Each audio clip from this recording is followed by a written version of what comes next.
Ito ang latest weather update.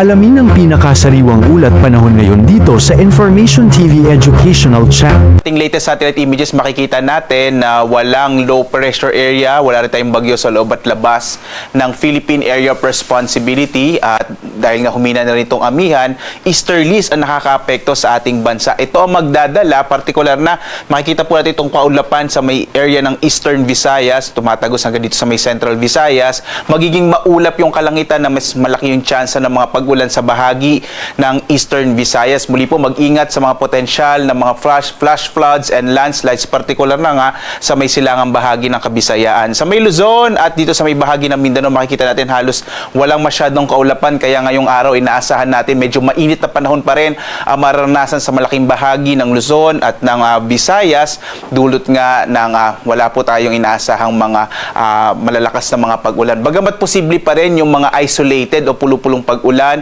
pagkilat, pagkulog dulot ng mga localized thunderstorms. Inaasahan pa rin natin next week posible magkaroon pa po ng mabugso ng amihan, bagamat posible dito na lamang sa may northern part ng Luzon. At matapos noon, posible po by next week or the week after next ay magtatapos na nga yung panahon ng amihan.